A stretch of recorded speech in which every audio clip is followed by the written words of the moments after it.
Hey, what up everybody? This is Stevie Breach coming to you with the late episode 8 review of Legends House. This episode was called Back in Piper's Pit. Everybody can remember last week on Legends House, Roddy Piper took a break from the show. He had to leave for 2.5 days to fly to Atlanta to do an autograph signing, and he was gone from the show. He missed fishing with Shawn Michaels. He wasn't around, and he was going to pay the price. I'm late with this review for the reason that my day was just packed yesterday. I had everything to do from... I went to the river with my kids, and I went to one of their summer field trips in the afternoon, which led to a birthday party at nighttime. By the time I got done at home, I was done, and I had stick a fork in me. I had too much sun. A white guy like me doesn't need to be on outside anymore. I come off really red. I don't get tan. I just get red, and I fall asleep, and then I come up, and I'm white again. But basically, once Piper came back, Ashley came into the house and sat everybody down and said that there was going to do a comedy club that night, and there was going to be a roast, and she asked anyone to step forward and become the guest of honor. And since nobody volunteered to be the guest of honor, she deemed it on Roddy Piper because she had to put some sort of a penalty on him for leaving the house. So basically, everyone was going to be pointing all of their jokes at Roddy Piper for the night. He was going to be the guest of honor. And then everyone had to go write their material, and everybody scattered. For all of the special activities they've done, you've always seen somebody sort of pouting in the corner or not wanting to go along with what's going on, or letting everybody else do the work while they just sort of sit in the back and just don't do anything. You can always remember Mean Gene Okerlund and Pat Patterson when they went to Zumba class, just sitting in the corner just saying, Pat Patterson was like, fuck it, what are they going to do to me? I'm not doing this. He just said it out loud. Get Vince on the phone right now. I don't care. Let him know I'm not doing it. I'll tell him. But basically, this one, everybody wanted a piece of Roddy Piper. Everybody was writing material. Mean Gene Okerlund, no joke, had a set of note cards this thick, ready for this, to make sure that he was going to go on. Pat Patterson had the legal pad on, and he was flipping through pages left and right. He was all over it. He had a full-on thing ready to go, just to make sure nobody was going to bomb and nobody was going to, really suck at this. 3 comedians came in to help everyone with their sets. They were going to be the roast master and like the sort of like celebrity guests to help be there. I didn't recognize any of these guys except for one guy, Ben Glebe. I don't even know where I've seen him before, but he's funny. I might have seen him on Comedy Central. I had to look him up on Wikipedia. He was on one show on NBC called The Real Wedding Crashers, but I can honestly say I never watched that show. So I don't know where that guy's name got picked up in my head to where I knew who he was. According to the Wikipedia, he hasn't been in any great movies that I've seen or anything like that. So I don't know. I must have just seen his set on Comedy Central, and it stuck in my head that this guy's funny.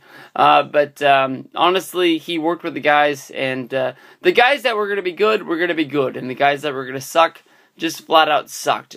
Jimmy Hart, piss poor horrible. Hillbilly Jim, great delivery. The Fink, no good. Pat Patterson and Mean Gene Okerlund, they had jokes that just took you out at the knees and just, oh! Tony Atlas had a real big problem doing the roast. Basically, his mom always taught him to make fun of yourself and not make fun of others.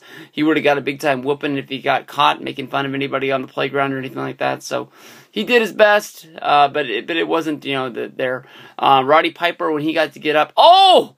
I forgot about the main event. There was a surprise entrance into the roast to come out there, and he got a huge pop. Was the Iron Sheik made his debut on Legends House. Honestly, when they named the people that were going to be on Legends House, I sort of wondered why the Sheik wasn't one of those guys. He seems like one of those WWE guys that they call him up to do almost just about anything, and he would have fit in on this show.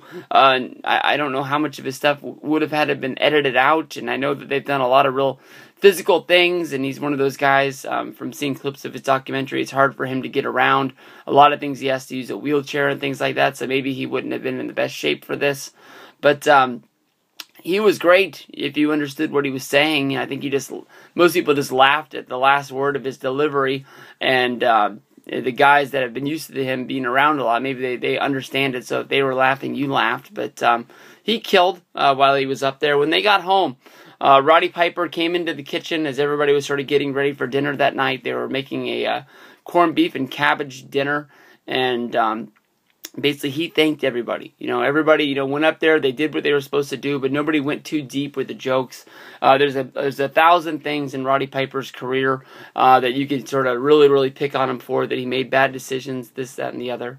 One of them is the stories comes from Ric Flair's book, was that when Piper and Flair used to go work in Puerto Rico for the Colognes, Flair would ask for money and Piper would ask for drugs. He would get paid in cocaine, and that's all in Ric Flair's book. And I know people have picked Ric Flair's book apart, and even Ric Flair's came out and said that he's glad he wrote his book and it's all out there. But he says there's some stories in there that WWE made him sort of pump up. He sort of apologized to Mick Foley for putting all that stuff in there about him, saying that WWE sort of made him put it in there, knowing that sort of drama would help sell some books. I don't know. I've seen Flair and I've seen Piper. They do signings a lot. They've done shoot interviews together, and it doesn't seem like there's any bad blood between them. So you got to think that the story's true. But I think that's one of the things, or maybe not picking apart, putting it all out there that Piper is married and does rats all over the towns and stuff like that. I don't even know if that's true or not, but it's got to be something like that he's thanking everybody for not going deep. And it was like, wow, these guys are actually coming together. And Piper comes out and he says that there's only a day and a half left at Legends House, and it's weird because when he was away from Legends House, he missed being with everybody, but then the second he got back, he didn't miss anybody anymore. But it was almost like with this experience ending, it's crazy because the guys have really come together, and it's like a well-oiled machine right now. It's sort of funny that it's going to be ending and they're all going to go their separate ways. And I've read the same things that you guys have read, that maybe the next episode of Legends House isn't the finale. I've heard that they sent these guys to Orlando and they did some more stuff to add some more episodes. Maybe it was just a reunion show, but I'm going to take it step by step and see where they go. I've heard that there's already plans for a season 2, highlighted by Ric Flair living in the house, so bring it on, because I've loved the show, and I'm not sure that I can honestly say that I'm going to miss it. But I know that Thursday nights for the past 8 weeks, I've been like, I'm going to watch Legends House tonight, and it's going to be awesome. The second that I say these guys, are really coming together, they sit down for this dinner, and I was sort of weirded out because there's so many things going on in this room that doesn't really fit the timeline of this show.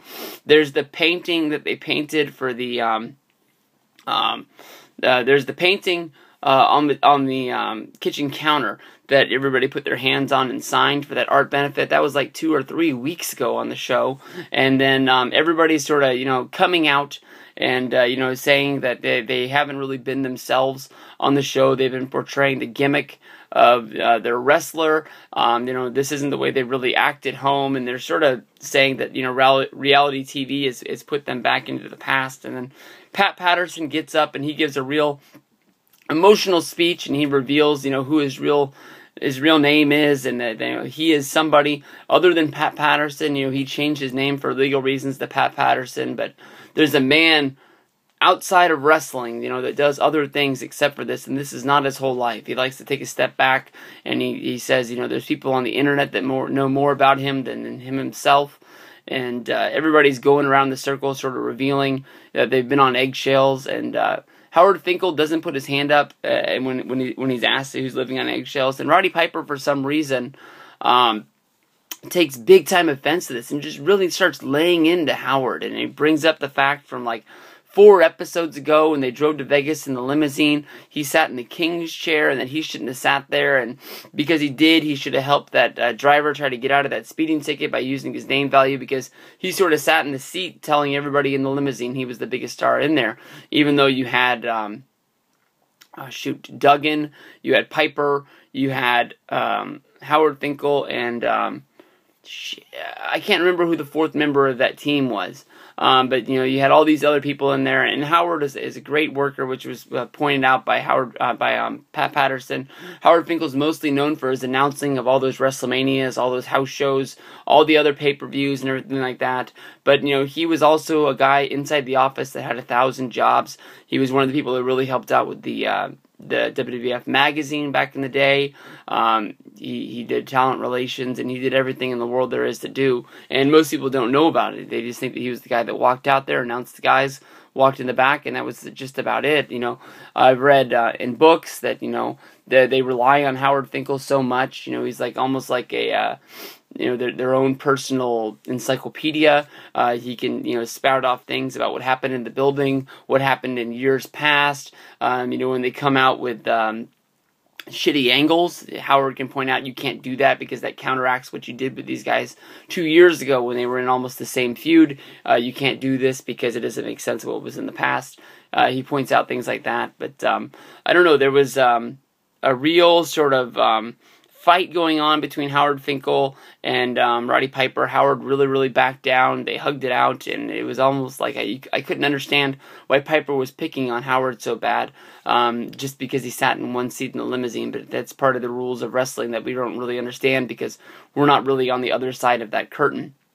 Pat Patterson gave a real emotional speech where everybody said that he was coming out and that he was revealing the truth about himself. I don't know if that meant that Pat Patterson was coming out and telling their guys that he was gay. You would think that they would know if I knew, because I've known Pat Patterson was gay from, I guess just like he said, from reading things on the internet for years, but maybe he's never really admitted it inside the wrestling business to his friends. And everybody was talking about his speech, and they cut them off before they were done, like they were almost... there was more to their sentence. Jimmy Hart seemed like he was really getting into the point that it doesn't matter if he's gay. He's still Pat Patterson. He's still one of us, and we've known him forever and ever and ever. But they just sort of cut off the end of what was going on before it was done.